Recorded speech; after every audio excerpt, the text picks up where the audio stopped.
Hello friends, मैं हूं S R Meena. Department of zoology में आपका हार्दिक स्वागत है।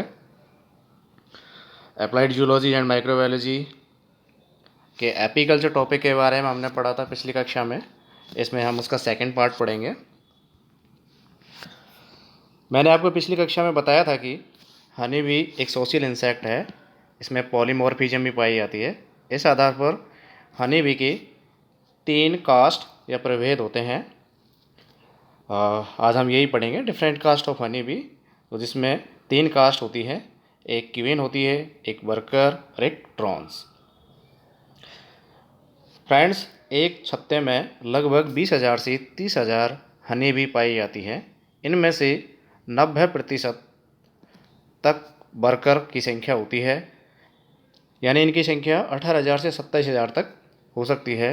और एक छत्ते में 100 से 200 या 1000 तक ड्रोन्स की संख्या पाई जाती है। और केवल 1 से 2 रानी मधुमक्खियाँ ही पाई जाती है।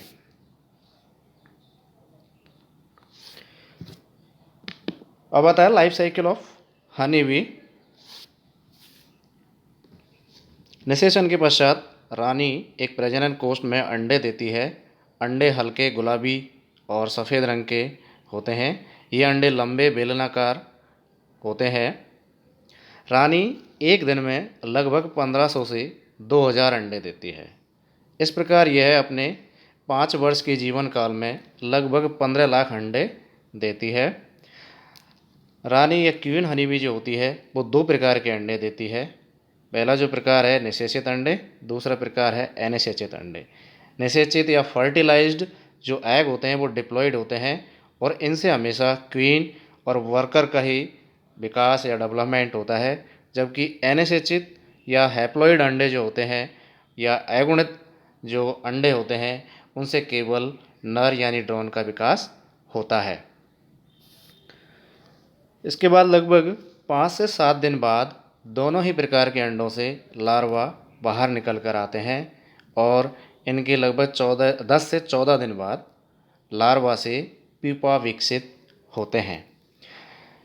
बच्चों, लार्वा से प्यूपा और प्यूपा से वयस्क बनने की जो क्रिया होती है वो कायांतरण कहलाती है। और मोस्ट इम्पॉर्टेंट बात मैं आपको यहाँ बता देता हूँ कि हनी बी में जो कायांतरण पाया जाता है वो पूर्ण प्रकार का कायांतरण पाया जाता है, जिसको हम होलो मेटाबोलस कायांतरण कहते हैं। क्यों? क्योंकि इसके अंदर लार्वा से जस्ट बाद में प्यूपा बनता है। तो जिस लाइफ साइकिल के अंदर प्यूपा का विकास होता है उसको पूर्ण कायांतरण कहा जाता है। इसके बाद आता है बच्चों, लगभग 14 से 18 दिन बाद वयस्क मधुमक्खी बन जाती है और 3 दिन बाद ये वयस्क पूर्ण रूप से विकसित होकर के मैथुन की क्रिया करने में सक्षम हो जाते हैं। अब आता है क्वीन, यानी हम रानी के बारे में कास्ट वाइज पढ़ते जा रहे हैं तो क्वीन के बारे में पढ़ेंगे। क्वीन सामान्यतः एक छत्ते या हाइव में या कॉलोनी में केवल एक ही रानी पाई जाती है। तीनों जो कास्ट होती है उन तीनों कास्ट में सबसे बड़ी जो कास्ट होती है वो क्वीन की होती है। इसकी लंबाई सामान्यतः देखा जाए तो 15 से 20 मिलीमीटर होती है। इसका जो एब्डोमेन पार्ट होता है, उदर भाग जो होता है वो बड़ा और पीछे से पतला होता है। इसे हम पैरों और पंखों की सहायता से आसानी से पहचान सकते हैं। इसका जो विकास होता है वो प्यूपा से लगभग 16 दिन बाद होता है। छत्ते में क्वीन सेल जो होती हैं वो जो बॉर्डर लाइन होती है उस बॉर्डर लाइन के नियर क्वीन सेल पाई जाती हैं, जहाँ पर ये रानी मधुमक्खियाँ रहती हैं। मादा मक्खी को लार्वल स्टेज के दौरान रॉयल जेली खिलाया जाता है तो उससे क्वीन डेवलप होती है। अब आता है क्वींस सब्सटेंस, रानी पदार्थ। ये इम्पोर्टेंट चीज़ है, काफ़ी बार परीक्षा में पूछा जाता है तो आप इसको नोट डाउन कर सकते हैं।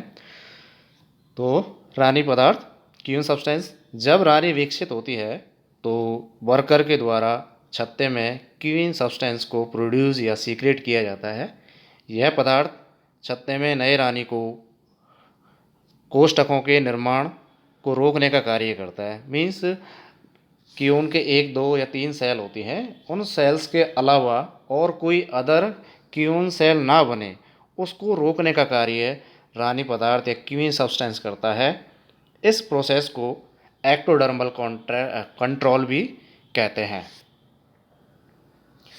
अब आता है कॉम्पोजिशन ऑफ रॉयल जेली। ये भी काफ़ी बार पूछा जाता है और सामान्य जानकारी के लिए भी बहुत ज़रूरी है कि रॉयल जेली वास्तव में होता क्या है। तो इसको हम देखते हैं कि क्या है।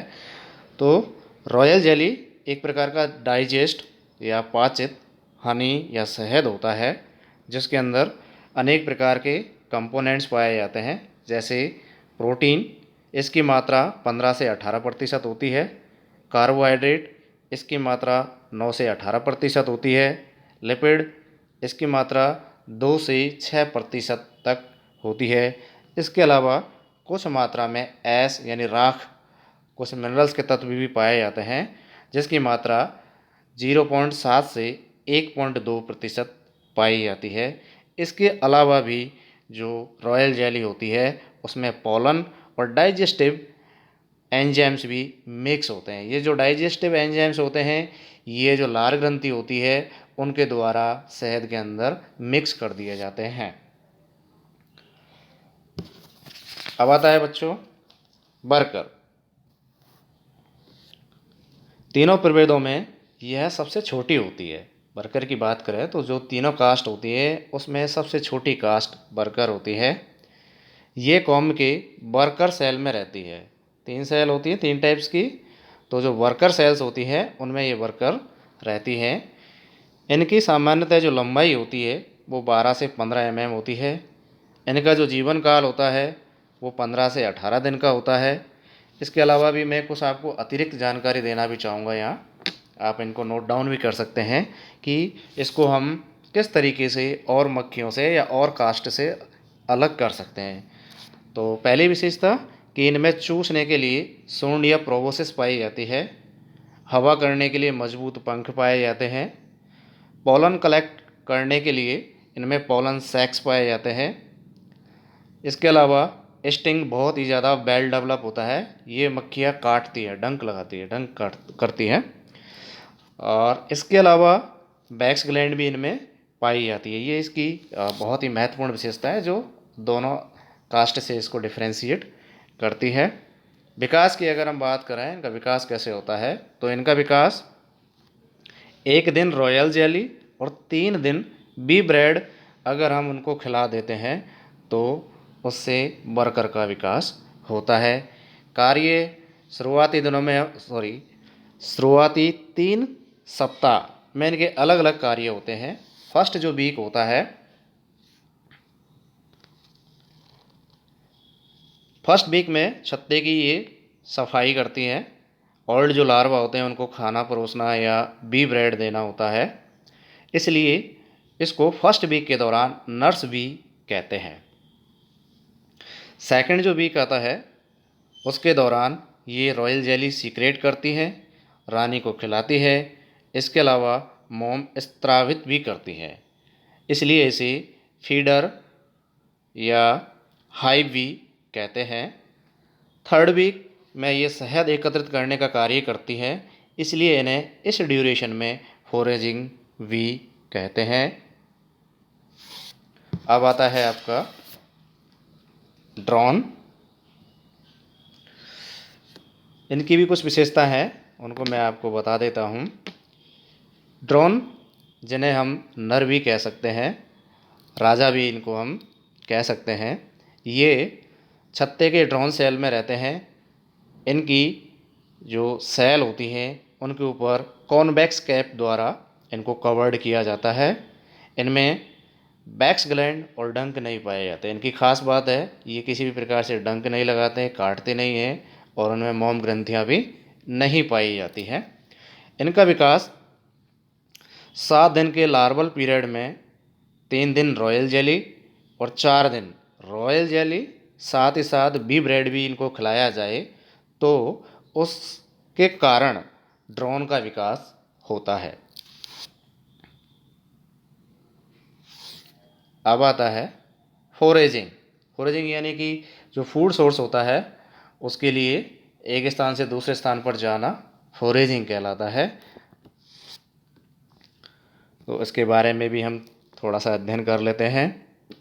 कुछ इम्पोर्टेंट पॉइंट्स हैं जो आप इनको नोट डाउन कर सकते हैं। ऐसी मक्खियाँ जो फूड सर्च करने का कार्य करती हैं उन्हें हम स्काउट बी या सर्चर बी कहते हैं, यानी कि खोजबीन करने वाली, भोजन स्रोत का पता लगाने वाली जो मधुमक्खियाँ होती हैं उनको हम स्काउट बी कहते हैं। फोरेजिंग की जो डिस्टेंस होती है वो लगभग 100 मीटर से 1.5 किलोमीटर तक हो सकती है। इस दौरान इनकी जो स्पीड होती है फोरेजिंग के दौरान वो 25 से 30 किलोमीटर प्रति घंटा हो सकती है। हनी बी अपने शरीर के बाहर का लगभग 35% तक पोलन का वेट वहन कर सकती है। इसकी इतनी कैपेसिटी होती है कि अपने शरीर का जो वजन होता है उसका 35% तक पोलन का जो वजन होता है उसको चिपका करके अपनी बॉडी पर एक स्थान से दूसरे स्थान पर ले जा सकती है। इसके अलावा इसका जो उदर भाग होता है उसमें 5वें और 6वें खंड में सेंट ग्लैंड पाई जाती है, जो कि ये सेंट ग्लैंड जो होती हैं फोरेजिंग के दौरान दूसरी अन्य जो भी होती है उनको गंध स्रावित कर आकर्षित करने का कार्य करती है।